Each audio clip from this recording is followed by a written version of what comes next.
Women Cradle Wednesday is a platform where we celebrate women from all walks of life from all over the world. Women who are doing great things to inspire and change the community of women as a whole. Today, we speak to one woman who has changed the lives of many by her hands. The magic is all in the tools, the knowledge, and the passion that she has for hair. My name is Becky K, and I will be your host for Women Cradle Wednesday. With me today is HairByJulie. Most of you know her as the quiet young lady who does magic with her. Today, we uncover the story behind the story in a fun and informative way. We're going to find out what makes her tick, what makes her cry, and what makes her continue doing the things that she's doing. Hey, Julie. Hey, Becky. How are you? I am excited to have you on Women Cradle Wednesday. Thanks for having me. It's awesome. So I want you to just relax. I like the way you're seated. Like, come on, I'm ready. We got this. Yes. Yes. So we're just going to do like a girl catch up and everything. So I'll just start off. How was your day today? It was chilled. Today was my off day actually, so I just spent the bulk of the day at home sleeping. Oh, I like that. Yeah. Do you intentionally take an off day? Yes. These days I do. Yeah. Because I realize that, burnout is real. Burnout is, can you tell us one of the incidences where you figured out that burnout is real? Typical busy day at the salon, Mm-hmm. where I would work 7 days a week from say 7 o'clock up to 8 p.m. Sure. One of the days I just, I think I had 4 or 5 people waiting for me, wanting to do their hair. Right. And I hadn't eaten, I'll just put work first. Then I'll say, I'll eat later. If I take time to eat, Mm-hmm. then I'm losing time. Then I will not have a happy client. So this one day I was so overwhelmed with work. I remember walking from the bathroom and then I just passed out. Then when I got to the doctor, Oh my I just said, gosh. it's fatigue, you really need to rest. That's when I sort of then started to So make it took time. passing out to let you realize that, hey girl, slow down, catch a bite to eat. Exactly. Like I can work hard, okay? I can work hard and really I will never forget to eat.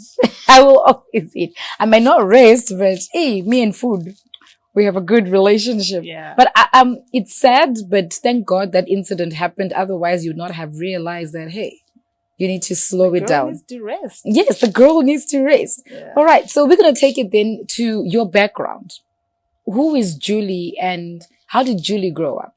Okay. Julie's a girl who grew up in a family of 5. I grew up with my 4 siblings, 2 brothers and 2 sisters. Right. I was born and bred in Mbare. That's where I grew up. I went to primary school all the way up to uni. Mm-hmm. Pretty much. Yeah, pretty much. What did you study in uni? I studied fine art at Chinoi University of Technology. Fine art, and then you end up in hair. I know there's a story there, but it's okay. We'll get there. We'll get there. All right. So growing up in Mbare, what was it like? Because you know how people stereotype certain areas, certain neighborhoods, and they're like, oh, people who stay in the high density areas, don't amount to much. And then here is Julie, a name around town, like everybody is talking about I'd Julie. like to say I had a typical childhood. It was fun. Mm-hmm. It was loud. Right. There was family. There was a sense of community. Just a typical neighborhood. I wouldn't say I missed out on any opportunities because I was in Mbare. Yeah. I still love where I come from and would go there anytime. So yeah, growing up in Mbare was really fun. It's actually one of the things that I would be happy to even tell my kids about. We used to do this. We used to go out in the street and play raka and play all sorts of things. Right. So it really holds a dear part, it's one of the things that I'll forever cherish, about me. So yeah. All right. And high school? High school, I went to Queen Elizabeth. from Form 1 to Form 4. And then I did my A level at Girls Eye. Okay. Yeah. All right. So now this is you, high school, you're done, university, you're done, studied fine arts, but end up doing hair. What's that story? Oh, yeah, that's a pretty interesting turn in events. You know, when at some point in my life when I was growing up, I wanted to be a doctor. And then at another point, I wanted to be something else. We all wanted to be doctors, Julie. Yes. We all. And then, it got to a part where I just really grew a passion for art. Literally the fine art, the drawing, the painting, the sculpture, like just the creative field in general. I just had, I fell in love with that. So that's what I've always wanted to pursue. So at A level, I studied art as well. And then in uni, I did art as well. Right. And then, life threw a huge lemon at me, hey? And how big was this lemon? It was quite big, but then the fact that God cannot give you a situation you can't handle. Yeah. I emerged from that situation and made something really, really great out of it. Care to share what that lemon was?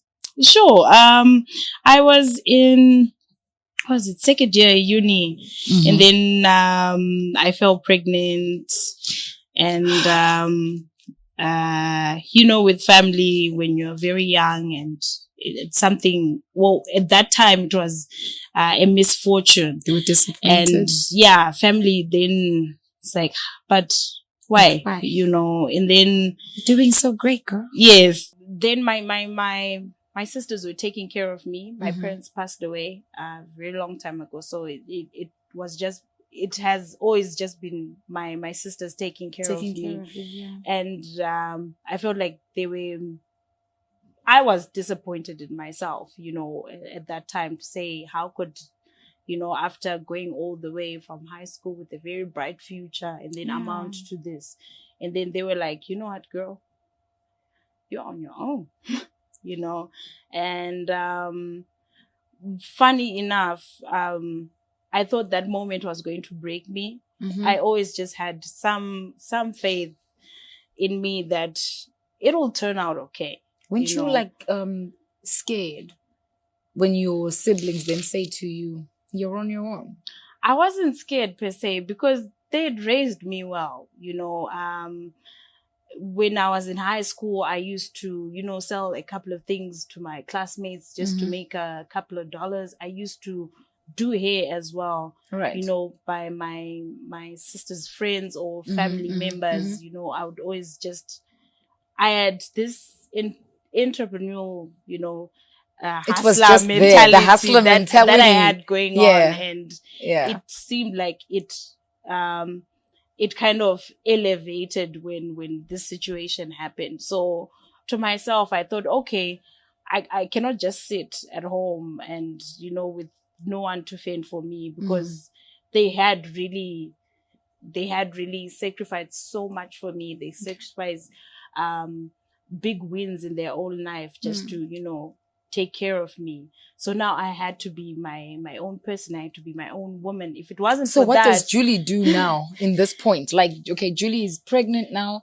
The siblings are like, hey, girl, you are literally on your own. I mean, we tried. We were really rooting for you. We were in your corner, but now, good looking out. I guess just go and do something by yourself. The next thing that I then asked myself was, what is it that I can do to get a few dollars without having to ask someone for it, or without having to say, hey, I need $5. I need to start a business, or I need this amount of money. I need to already I had exhausted, from the well, and I needed to, replenish my own. So then I remembered, oh, I do hair, by the way. So I then kind of started to lean towards that. I also had a few friends friends of mine who were then working at that time, Right. you know, and I would ask them, okay, hey friend, come, can I do your hair? And then you bring me a packet of diapers. Cool, friend, cool. Another friend, hey, can I come do your hair and get, you know, a bottle of formula or something? So it kept going and Shoot, going. Julie, that's So I had a really good support system. I don't want to lie. My friends would always root for me. They'll tell their friends, they'll tell their aunties, they'll tell everybody to, you know, to come do their hair with me. So that's how just, that's how you got into that's it. how I So birthed your the whole doing hair hair thing. moved from doing hair for fun to survival mode. Like, if I don't do this, my child won't have anything to eat or to dress themselves in. Like, you were not able to dress your child if you didn't do hair. You're not able to feed your child if you didn't plait someone's hair. Yeah. What happened to the degree then? The whole fine arts, because obviously you studied it because yeah, it was there's a something love that for was it. I was really, really passionate about. And for a long time, I sort of cursed it and say it's this thing that made me to become or to be in such a situation. So it's something that I just bottled up and put in in a little bottle and threw it far, far away. And hopefully one day I'll be able to say, hey, you know, open it up and try to pursue that. But as of now, every time I try to do something towards anything fine art, it always just brings back that dark time that I was in, you know. But regardless, I'm grateful for, you know, that situation, because if it wasn't for that, then we wouldn't be having then this. we would, I know, right? We wouldn't be having this. Yeah. With the fine arts degree, I'm going to take you back to your dark place. I just want to get it out there, right? With the fine arts, say you had completed everything, went well, you didn't fall pregnant during all that time, where would Julie be? Julie would probably be an art teacher somewhere. I think I've always just wanted to be a teacher at some private school, just teaching kids art. Nothing, you know, nothing over ambitious. I think let's just keep it there. Let's just teach keep the it, kids. Have a good job, a stable job.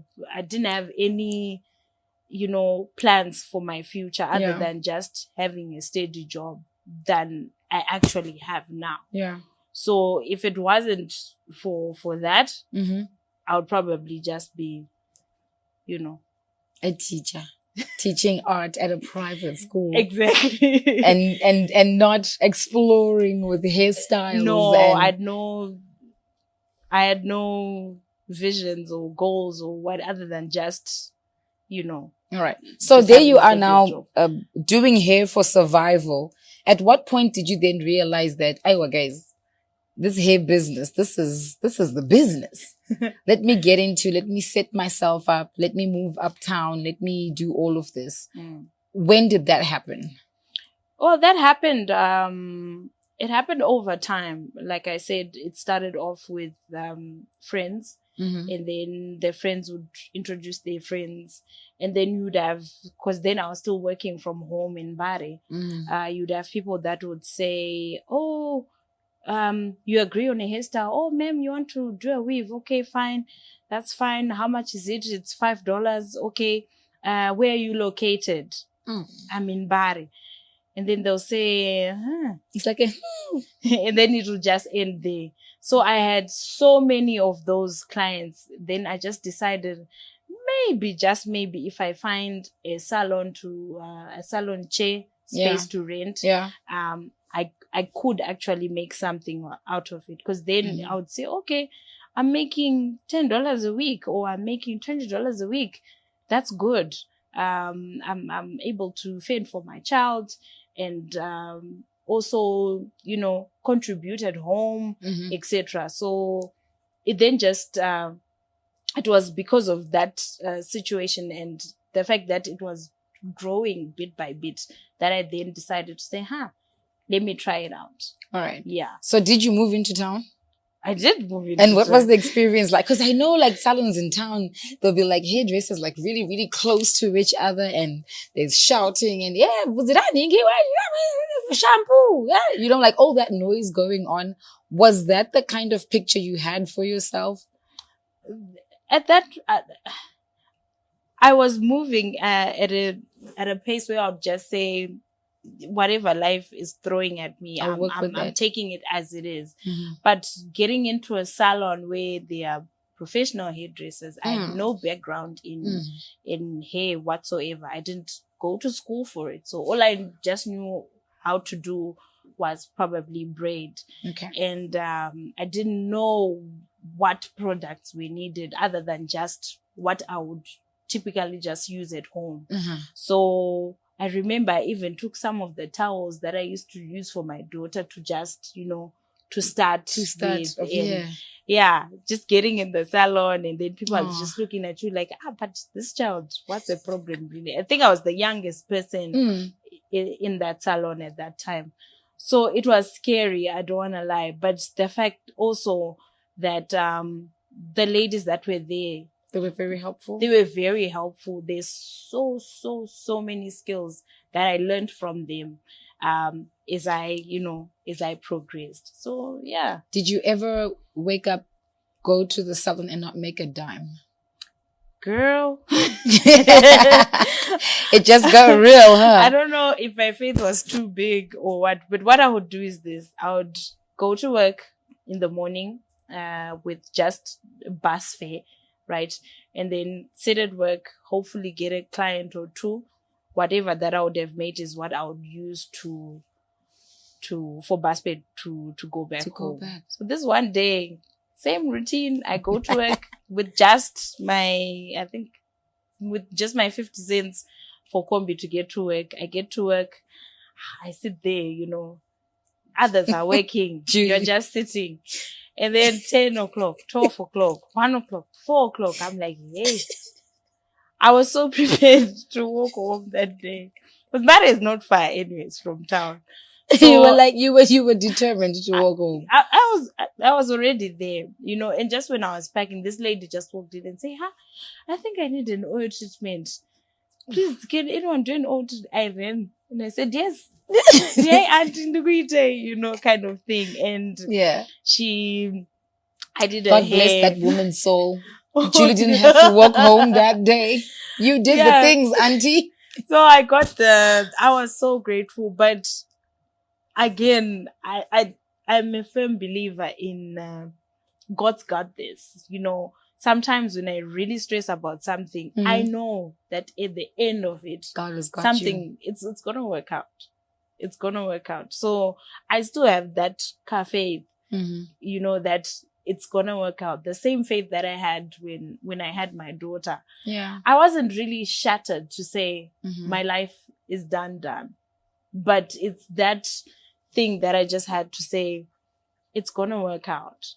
I don't know how. But I just know. Yeah. But still, even if I was going to walk home, were you going to be okay with it? I was going to be okay. I struggle with things like that. I struggle. I was probably going to be okay with it. But yeah, it was one of, it was a really low moment for me. So let me just play this back. If that was me, right, in that position, and then maybe the auntie doesn't walk in for an old treatment, and then I had to walk home, this would be the conversation on my way home to God. I'd be like, can you see? Can you see, God? I'm even walking. I'm walking home. How can you let me go through this? Like, I would guilt trip God. Yeah. I will go onto it. What role does faith play in your life, in your line of work? Because I'm listening to you and I'm looking into your eyes. Your eyes sparkled when you spoke about you've got this faith. And I believe you. It's believable. I want to have that faith. How do I get to that point? It really comes down to, like I said, with me, it's the way my sisters raised me.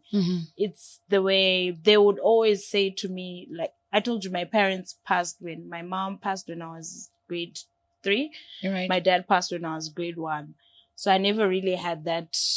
My sisters would always remind me that you're not like everybody else. One, you don't have the same advantages that everybody has. Oh, yeah. And nobody owes you anything in this life.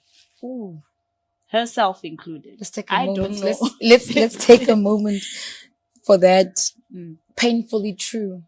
Yes. statement. So those were the mantras that they just kept on telling me and telling me and telling me. So my brain is wired in the fact that I have to fend for myself, you know, or things have to work out, because if they don't, or if I don't work, it's not going to work out.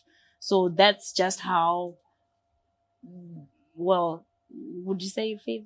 My faith was built up. Was built up. Yeah. They would always say, okay, I'm giving you $1, you know, for something that costs $3. And then you kind of had to figure it out. Figure out the $2. In the good ways. Yes, figure out the $2. In the good ways. Yeah. So they'd always, my sister at one point, she used to go to South Africa in Messina and buy things and then come back and sell them. There was just always that hustling mentality. But still, in her capacity, me and my siblings, she would still be able to take, my elder sister should still be able to take care of all of us. It didn't make sense, but that faith, it just made things. It brought things back together. It made the things to. It made the things go skrrr. Yes, exactly. The things went pa. So I like that. Yeah. I believe strongly that in any career, faith, well, a strong foundation on faith is needed. I mean, the Bible does tell us that your faith can be as tiny as the mustard seed, but I shake. I'll be like, is it? Yeah, I think it's too small. But then God always shows up. But when I get to that level where you're at, I'll give you a ring. I'll be like, Julie, I think I'm there. I think I'm there. Right. So let's talk about Julie now in the salon, but she feels, I want something bigger. I want my own space. What drove that? I was comfortable where I was. There's not a moment where I said to myself, I want my own space. I was okay. You know, I was fine with how life was. Here I am thinking you were like, no, the bigger the better. No, let me get my own place. Yeah. And you were not there at all. You were like, I was not there yet. I'm happy with the aunties walking in for all treatments and stuff. Yeah. But then it got to, like I said, then there was Facebook then. Yeah. And remember my fine artish background. I like to take nice pictures, you know, and that time then people would always post other people's work or post pictures. Take pictures from the internet, from the States, and then this is what we do. Yeah. So my advantage then was, okay, I do my hairstyle, and then I take a little picture, then I post on Facebook, then I would always post in a lot of Facebook groups. Then Facebook was a big village. Yeah. And I owe part of, you know, how much I've grown to it. Facebook. Yeah. Okay. So I would then start posting and people would come. So I started to get overwhelmed with work, you know. Like I said, that's when that incident that I was telling about thing. I passed out at work because I was working and working and working, you know. And then it came to a point where, okay, I'm working so hard, and then you come home, you count your shifts, and you're like, it's not balancing. Really this thing, no balance. It wasn't really balancing. So, how did I take it from there? And then with a couple of networks as well, you meet new people who introduce you to other people and other people as well.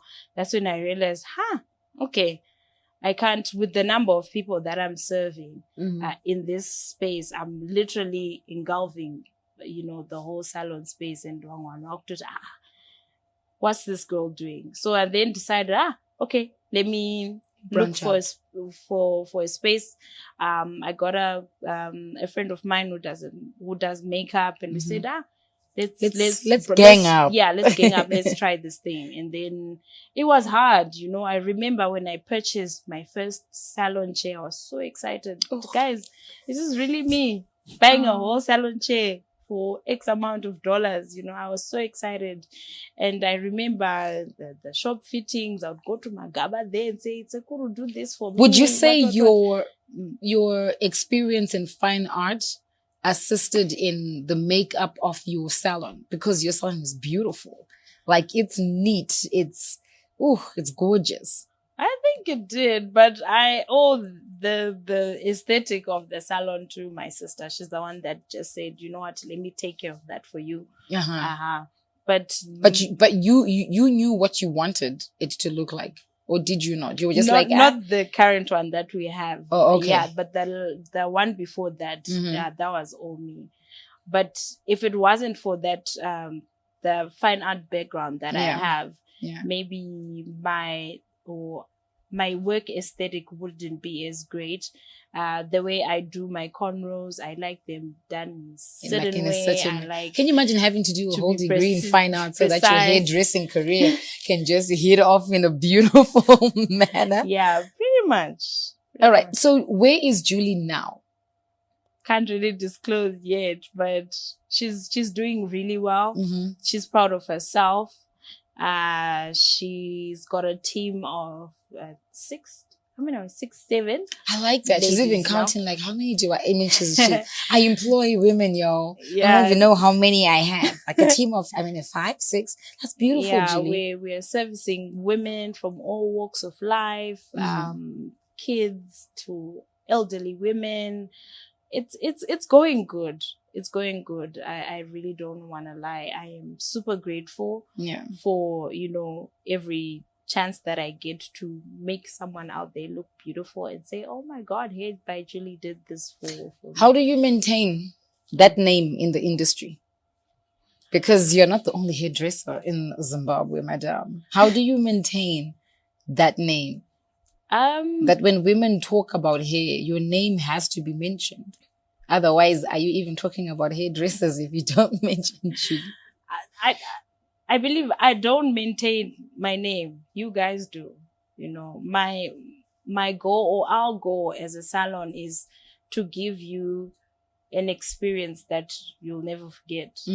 It's to make sure that every woman feels like she is well taken care of. Right. She has hairdressers who care. All right. So we've got Julie, or HairByJulie, with us on Women Cradle Wednesday. We have spoken about her background, how she got into doing hair, and the thing that propelled her to stay in the business.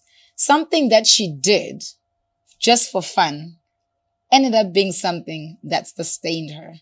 We'll be back with more from Julie.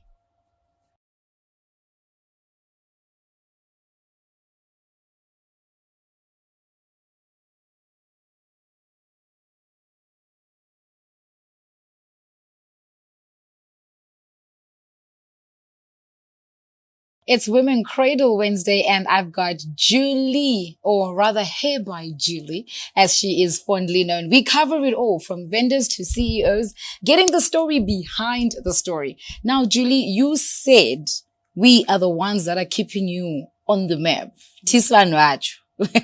What do you think people say about you? Who do you think people say you are? Very good brand. Of course, it better be. I think so, yeah. People say that we're a good salon. We offer exceptional services. Right. We make every woman look absolutely beautiful. That you do. Yeah. That you do. In your salon, where you make every woman feel exceptionally beautiful, what are the challenges? Hey, one of the challenges would probably be handling difficult clients. Right. Yeah. And how do you? How do we do it? Yeah, how do you do it? Because there's characters that walk in there.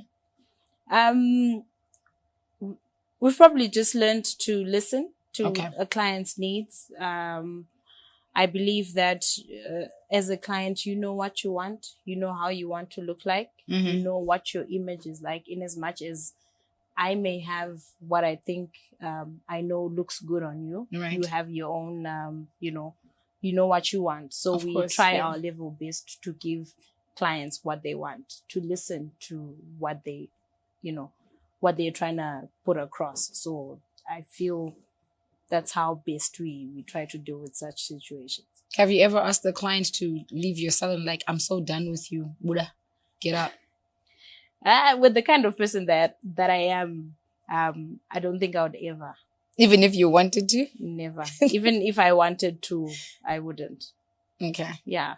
So you'd be like all smiles until the client is done, and then I'll typically just ask to excuse myself, cry it out or scream it out. You cry? Or call someone. You mean the hair business makes you cry? What business doesn't make anybody cry? It's tough, it's tough. But cry it out, talk to someone, keep it moving. Have you ever done anybody's hair and they get into the mirror and they're like, what is this? I don't like this. Take it off. Yes, I have. Julie. I have. Yeah, I really have. And wow. Just like it doesn't feel good to disappoint a client, to say, wow, I really did try my best to give you what you wanted, but I couldn't do it. Okay. Some will just walk away and, probably never come back. Yeah. But with some, you try to make amends to the mistake that you would have made, and hopefully they'll come back. Would you rather have a client tell you they're not happy than a client walking out and never coming back? Definitely. I prefer someone to tell me that this is what I didn't like. I didn't like how you handled this. I didn't like what you did about this. Then I definitely will learn a thing or two from it. Yeah. All right.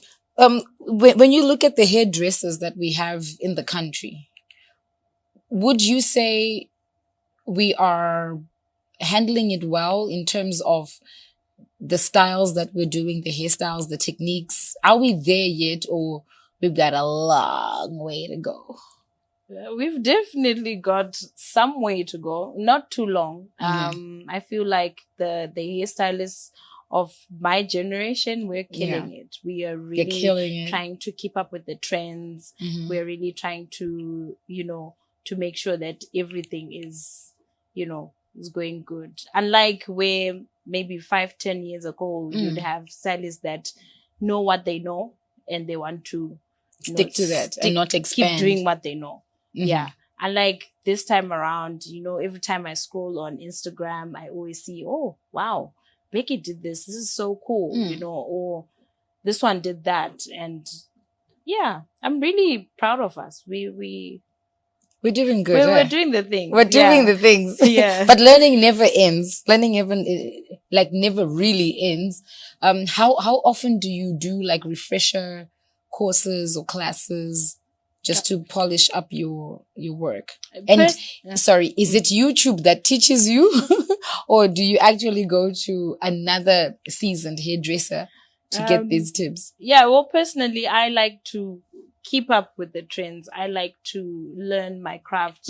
I always feel like, my head it's open to learning. It's open to trying new techniques. It's open to see what other people in other, continents are doing the things. Yeah. So I always try my best, maybe every now and again, every year or 2 years, to always, I pick out a hairstylist that I see, I want some knowledge from that, or I want some of that.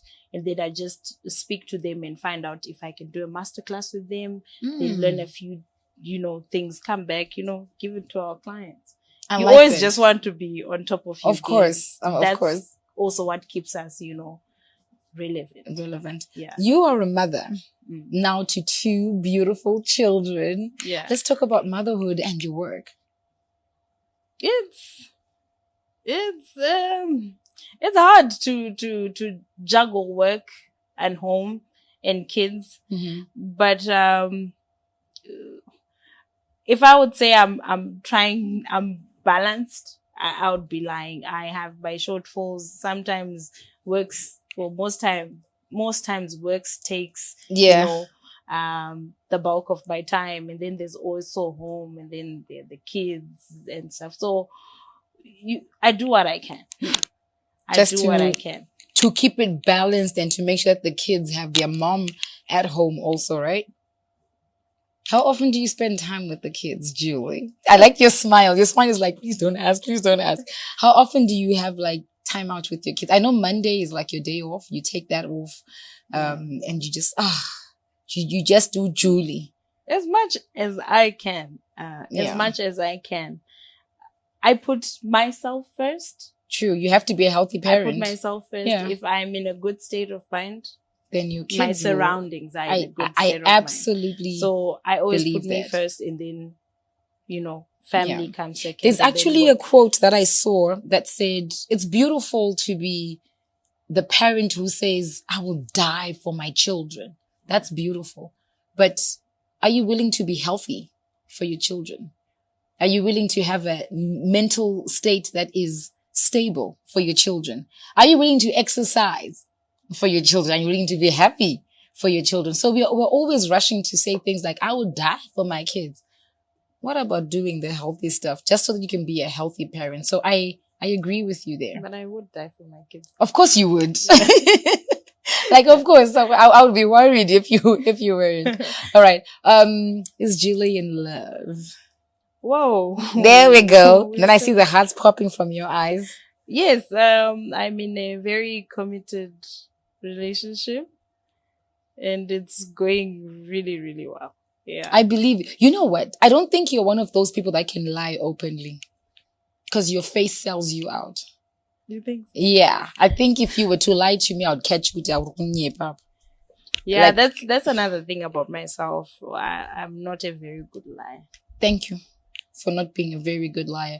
I'm getting the same look. But if I get good at it. No, please don't. No. We don't want you to get good at lying. Yeah. The same look you gave me when you spoke about your faith is the same look you're giving me now when I asked, is Julie in love? There you go. See the twinkle in the eyes.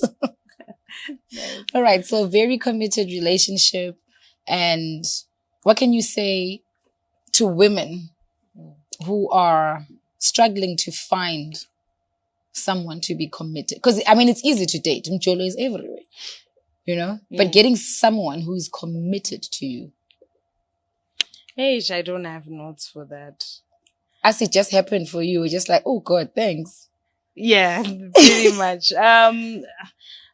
I always say, like, I would give a client advice to say, oh, Julie, my hair is not growing. There's so many things that could be the reason for that. Oh. So I believe it will happen when it wants to happen. Like I told you with my faith thing, with anything or given any situation you're in, just believe that it's going to happen. Don't say it must happen now. I'm waiting for, my thing to come now, or I'm waiting for my mens to come, or I'm waiting for my, my business to start booming. It will come when it wants to come, kind of thing.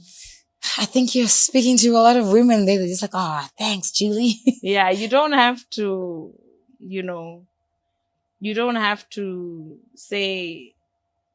lose out on so much about life waiting for something to happen. Enjoy the moment. Yeah, enjoy the moment. And then when it wants to hop into your, you know what? I actually feel like I should have made you look into the camera and be like, let me just talk to someone. You know what? I might just make you do that at the end. I might just make you do that at the end. All right. So I've got a bunch of silly questions I'm going to ask you. It's just quick in and out. Okay. All right. You have no idea that this was coming, right? You're just like, oh gosh, you have no idea. No, let's do it. All right. Let's do it. Blue or green? Hey, blue. Manchester United or Liverpool? Man U. For real? Yes. Girl. Anyway, it's a story for another day. Winky D or Jab Preza? Winky.